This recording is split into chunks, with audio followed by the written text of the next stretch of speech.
नहीं नहीं, आप पूछिए। आप सर, आप जो बात अभी सकेब जी के साथ कर रहे थे, आप उसको क्लियर कर रहे हैं, दर्शकों को क्लियर होना जरूरी है, देखिए ठीक क्या है। है, आप उसको आगे मैं ये बढ़ाइए। बताऊं, मैं क्लियर कर देता हूँ। वो किसी वोटर लिस्ट से करे, उससे कोई फर्क नहीं पड़ता है। जो चुनाव आयोग कह रहा है वो क्या कह रहा है, जो कुतर्क है और जो तेजस्वी के तर्क हैं वो बड़े महत्वपूर्ण है। चुनाव आयोग कह रहा है कि क्या मृतकों को वोट देने देना चाहिए। अब बताइए कौन कह रहा है कि मृतकों को वोट देना चाहिए।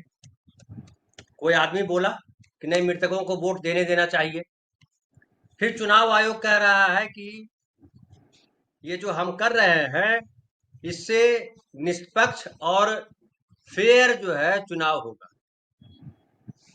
तो फेयर चुनाव होगा। अब जो है उनका उनकी जवाबदेही है कि वो जो वोटर लिस्ट है वो बढ़िया बने। और कह रहे हैं कि हमने जो डॉक्यूमेंट मांगा है वो सांकेतिक है, पूर्ण डॉक्यूमेंट नहीं है, वो कह रहे हैं। मैं आपको आपके पास होगा तो ठीक है, नहीं तो मैं अपलोड करता हूँ और आपको दिखाता हूँ। आप अगर दिखा सकिएगा तो फर्स्ट उसका स्लाइड वही है। उसमें कह रहा है क्या चुनाव आयोग, और क्या तर्क है वो इसके तेजस्वी के, और बड़ा स्पष्ट हो जाता है। मैं आपको स्लाइड आपके स्क्रीन पे अपलोड करता हूँ और आप उसको दिखाइए। पहला ही स्लाइड, दूसरा स्लाइड की जरूरत नहीं पड़ेगी आपको, पहले स्लाइड से ही पता चल जाएगा। और उसमें एक जो जो सवाल उठाया है चुनाव आयोग ने, वो सवाल जो है कुतर्क है। समझिए, वो कह रहा है कि हमने क्या मृतक को वोट देने देना चाहिए। कोई नहीं कह रहा है मृतक को वोट देने देना चाहिए।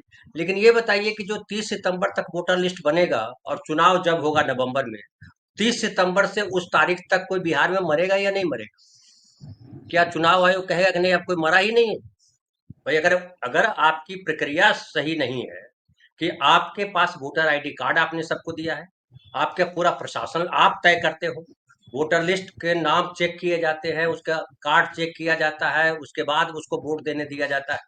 ऐसा नहीं है कि कोई जबरन जाकर के वोट दे आएगा। तो क्या आप वो चेक नहीं करते हो? और अगर नहीं चेक करते हो तो ये वोटर लिस्ट चाहे उस वोटर लिस्ट से दीजिए चाहे इस वोटर लिस्ट से दीजिए, अगर उस वोटर लिस्ट में ढेर सारे मरे हुए लोग हैं तो क्या इस वोटर लिस्ट में मरे हुए लोग नहीं रहेंगे। ये देखिए क्या लिख रहा है। सवाल नंबर एक, तेजस्वी जो जो इसी ने सवाल किया है कि क्या मृतकों को चुनाव में वोट डालने दे। भाई कोई नहीं कहेगा डालने दो।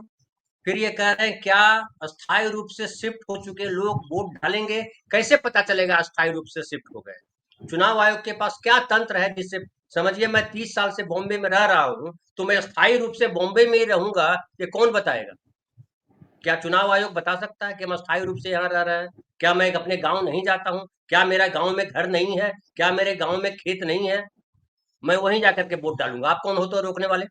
मुझे नहीं जान मुझे मुंबई की नागरिकता नहीं चाहिए। मुझे मुंबई मराठी भाषा नहीं आती है, कभी मुझे मार के भगा देंगे तो मैं कहाँ जाऊंगा। आपके घर आऊंगा रहने के लिए। तो मैं तो नागरिक वहीं का हूँ, मुझे वोटर लिस्ट में तो वहीं नाम रखना है। फिर आप अगला नहीं, इस पे मत जाइए, पहले ही स्लाइड पे रहिए। आप दूसरे स्लाइड पे चले गए। एक सेकंड। हाँ, ये स्लाइड है। अब दूसरा है कि क्या, तीसरा है कि क्या फर्जी वोटर घुसपैठियों को वोटिंग का हक मिले। कौन कह रहा है कि फर्जी वोटर को हक दीजिए। कौन कह रहा है घुसपैठियों को। आज फिर पूछा उसने, तेजस्वी ने, कि भाई आपने जो हलफनामा दायर किया सुप्रीम कोर्ट ने, कोर्ट में, आपके जो बीएलए है अलग अलग और आपके जो बीएलओज है, क्या किसी ने कहा है कि कोई व्यक्ति घुसपैठिया पकड़ा गया है वोटर लिस्ट में उसका नाम था। नहीं, कहीं आपने सुप्रीम कोर्ट में भी हलफनामा नहीं दिया।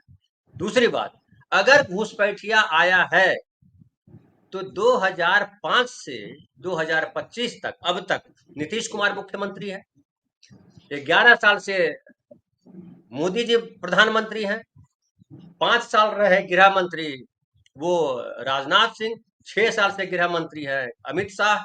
तो ये जिम्मेदारी किसकी है अगर घुसपैठिया आ गया तो। ये चुनाव आयोग तय करेगा। चुनाव आयोग तय करेगा कि गृह मंत्री क्या जवाब दे उसको। चुनाव आयोग के पास इतनी औकात है। तो ये किस आधार पे कह रहे हैं, आपने बताया भी नहीं। फिर वो कह रहे हैं कि क्या लोगों को दो दो जगह वोटिंग का अधिकार मिले। कौन कह रहा है दो जगह वोटिंग का अधिकार दो। लेकिन दो जगह वोटिंग का अधिकार कैसे रोको। क्या तरीका है तुम्हारे पास रोकने का। एक तरीका था जो आपने इम्प्लीमेंट नहीं किया। तमाम डिपार्टमेंट में इम्प्लीमेंट किया उसको। कैसे इम्प्लीमेंट किया है? आपको बनाना है ration card, voter ID card लाइए। आपको बनाना है IT card, income tax card, voter ID लाइए। आपको बनाना है पासपोर्ट, आधार कार्ड लाइए। आपको बनाना है कोई भी डॉक्यूमेंट बनाना है, एडमिशन लेना है, आधार कार्ड लाइए। आप आधार कार्ड से क्यों नहीं जोड़ते हो? क्यों इनकम टैक्स ने कहा कि आधार कार्ड जरूरी है? ये नरेंद्र मोदी की सरकार में ही अभी 1 साल पहले हुआ कि अगर जो नहीं आधार कार्ड से लिंक करेगा तो टाइम दिया हुआ था, इसके बाद 1,000 रुपया जुर्माना लगेगा। 1,000 जुर्माना लेकर के आधार कार्ड से लिंक करा रहे हैं। क्यों लिंक करा रहे हो? क्यों एयरपोर्ट पे जब कोई जा रहा होता तो आधार कार्ड चेक करते हो? आधार चेक कार्ड चेक करने का मतलब क्या होता है कि आधार कार्ड ऑथेंटिक है, ज्यादा ऑथेंटिक है, उसमें हमारे फिंगरप्रिंट्स लगे हुए हैं, उसमें हमने आई बॉक्स का वो है। तो वो जो है वो आप गड़बड़ वो सरकार करती है, दूसरा कोई नहीं बना सकता है सारे डॉक्यूमेंट के साथ। आप उसको अगर लगा देते आधार कार्ड को तो आधार नंबर एक है, फिर डबलिंग का सवाल ही खत्म हो जाता। तो आप बेईमानी करो, आप धूर्तता करो, आप गलत काम करो और आप ही सवाल करो। ये चुनाव आयोग की सबसे बड़ी गुंडाई है, इसको मैं गुंडाई बोलता हूँ। धूर्त लोग बैठा दिए गए और खुलेआम धूर्ताई कर रहे हैं। मैं बार बार सवाल कर रहा हूं कि मृतकों से आप कह रहे हैं कि मृतकों को हटा रहे हैं, तो क्या 30 सितंबर को जो आपका डॉक्यूमेंट मतदाता सूची जाहिर होगा उसके बाद मरेंगे कि नहीं मरेंगे लोग? बताओ हमको कोई। और मरा हुआ आदमी अगर वोट देगा तो जिम्मेदारी किसकी है रोकने की? समझ रहे हैं कितनी गंभीर बात है? धनंजय कोई सर, सवाल सवाल पूछ। यही नहीं खत्म होंगे धनंजय सर। जो मरेगा ये कि नहीं आंकड़ा मरेगा? कल चुनाव आयोग ने दिया था, सर कल जो चुनाव आयोग ने आंकड़ा दिया था कि 20 लाख लोग तो ऐसे हैं जो अब रहे नहीं, तो 20 लाख लोग क्या पिछले 1 साल में मरे हैं बिहार के अंदर क्या, या पिछले 2 साल में मरे हैं 20 लाख लोग? और अगर ये 20 लाख लोग पिछले 5-7 साल में मरे हैं तो इस दौरान जितने चुनाव हुए, क्या वो सारे चुनाव वैलिड माने जाएं? चुनाव आयोग क्या कर रहा है, क्यों नहीं उन सारे चुनावों को भी इनवैलिड करवा रहा है? और नहीं, देखिए रही देखिए बात सुप्रीम कोर्ट की, राम भाई मैं कहता हूं कि कोई भी एक आदमी बोगस वोटिंग नहीं कर सकता है अगर वहां पे प्रिजाइडिंग ऑफिसर और जो बीएलओ हो वहां प्रिजाइडिंग ऑफिसर अगर बैठा सही तरीके से कर रहा है। एक आदमी बोगस वोटिंग नहीं कर सकता क्योंकि सबके वोटर आईडी पे उसका फोटो लगा हुआ बंद है। है, उसका ईपिक नंबर है। समझ गए? तो अगर बेईमानी है तो सिर्फ और सिर्फ चुनाव आयोग करेगा बेईमानी को, दूसरा कोई बेईमानी कर ही नहीं सकता है चुनाव आयोग के अलावा। वो चाहे उसके जो सीआरपीएफ के जवान हो वो डंडा मार के कराएं या वोट नहीं देने दे।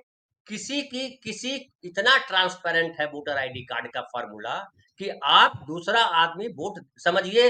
मैं मेरे पिताजी नहीं है तो मेरे पिताजी के बदले शैलेंद्र कुमार वोट नहीं कर सकते हैं क्योंकि हमारे पिताजी के कार्ड पे हमारे पिताजी का फोटो लगा हुआ है। वहां बीएलए बैठा हुआ है, बीजेपी का है, दूसरी पार्टी का है, बोलेगा नहीं ये तो देवन बाबू नहीं है, ये तो शैलेंद्र जी है।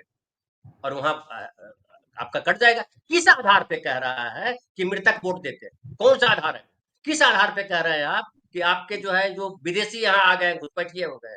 अगर है तो आप दो, लेकिन कुतर्क है। अब कुतर्क का जवाब क्या है ये तलाशना है विपक्ष को और इस देश के नागरिकों को तलाशना है। जी।